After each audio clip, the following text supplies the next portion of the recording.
کے تو یہ گنبد خضرا جو ہے یہ کس لیے لگایا ہوا ہے؟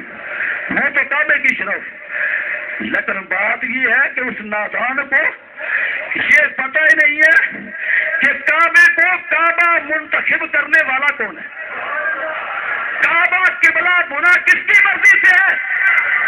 آقا علیہ السلام شروع میں مسجد اقصی کی طرف منہ کر کے نماز پڑھتے تھے، مسجد اقصی کی طرف منہ کر کے نماز پڑھتے تھے، اور یہودیوں نے تانا دیا دین تو نیا لائے ہو، قبلہ ہمارا استعمال کرتے ہو۔ فرمایا اللہ کے پیارے محبوب نے آسمان کی طرف چہرہ وضحا کیا، جبریل امین آئے، فرمایا یا رسول اللہ آپ کا کیا حکم ہے؟ اللہ نے سلام بھیجا ہے۔ فرمایا اس وقت اللہ کے پیارے محبوب صلی اللہ علیہ وسلم نے فرمایا جبرائیل بس یہ ظالم ہمیں یہ تانے دیتے ہیں۔ فرمایا محبوب اللہ نے فرمایا آدم کا قبلہ بنا ہماری مرضی سے، آدم کا قبلہ بنا اللہ کی مرضی سے، نوح علیہ السلام کا قبلہ بنا اللہ کی مرضی سے، لوط علیہ السلام کا قبلہ بنا اللہ کی مرضی سے، موسیٰ علیہ السلام کا قبلہ بنا اللہ کی مرضی سے، عیسیٰ علیہ السلام کا قبلہ بنا اللہ کی مرضی سے۔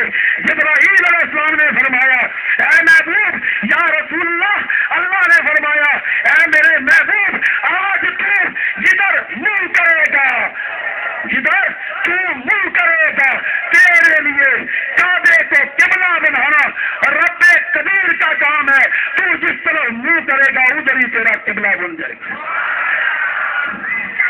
اللہ نے کیا فرمایا؟ مسجد قبلتین کے اندر آقا علیہ السلام نماز ادا فرما رہے ہیں، وہی نازل ہو گئی فَوَلِّ وَجْهَكَ شَطْرَ الْمَسْجِدِ الْحَرَامِ کہ محبوب یہاں سے ہی اپنا رخ وضحا مسجد حرام کی طرف پھیر لی۔ تو اس لیے جنہوں نے قرآن کو پڑھا، جنہوں نے قرآن کو سمجھا، انہیں پتا ہے کہ یہ کعبہ قبلہ کس کی مرضی سے بنا۔ ارے جس کی مرضی سے قبلہ بنا ہے اس کے گنبد خضرا کا جو نقشہ ہے یہ تو ہماری جان ہے، یہ تو ہماری جان۔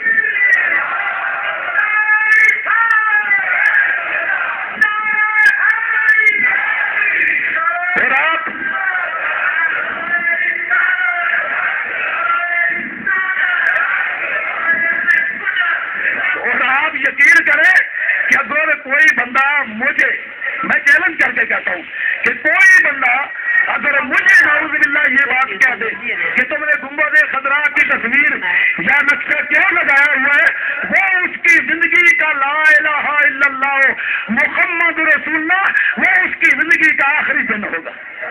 یہ ہمارا اعلان ہے جس نے ہمارے آقا و مولا صلی اللہ علیہ وسلم کے گنبد خضرا کے بارے میں ایسے غلیظ یا ناپاک الفاظ استعمال کیے تو وہ اس کی زندگی کا آخری وقت ہوگا، آخری دن ہوگا، اس کے بعد انشاءاللہ اس دنیا میں اسے رہنے کا کوئی حق حاصل نہیں ہے۔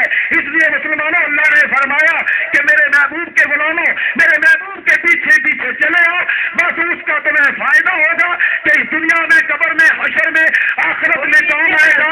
میں صبح اپنے دوستوں بھائیوں اعتکاف والوں سے بھی یہی عرض کر رہا تھا کہ امام اہل سنت مولانا شاہ احمد رضا خان رحمت اللہ علیہ کی وفات کا وقت جب قریب آیا تو آپ نے اپنے مریدوں کو اپنے شاگردوں کو سب کو ایک میدان میں جمع کیا اور فرمایا میرے غلاموں میرے مریدوں طالب علموں شاگردوں احمد رضا کی موت کا وقت مقرر ہو چکا ہے۔ آپ لوگوں کو اس لیے بنایا ہے کہ جب احمد رضا کی قبر کھودو اتنی گہری کھودنا کہ احمد رضا اس قبر میں کھڑا ہو سکے۔ مریدوں نے کہا کہ حضور قبر تو اتنی گہری ہونی چاہیے کہ بندہ اس میں بیٹھ سکے۔ فرمایا وہ بات ٹھیک ہے لیکن میں نے حدیث رسول پڑھی، یعنی کہ دیکھے کہ سب کو اکٹھا کر کے محبت کا درس دے رہے ہیں۔ نقطہ ایک ہی ہے لیکن اس نقطے سے آج تک کروڑوں ارباں مسلمان فائدہ اٹھا رہے۔ آپ نے فرمایا، میں نے حدیث رسول پڑھی ہے کہ قبر میں ہر مومن کو سرکار مدینہ کا دیدار ہوگا۔ میری محبت کو گوارا نہیں ہے کہ سرکار میری قبر میں تشریف لائے تو میں بیٹھا رہوں، بلکہ کھڑا ہو کر سرکار کا دیدار کروں۔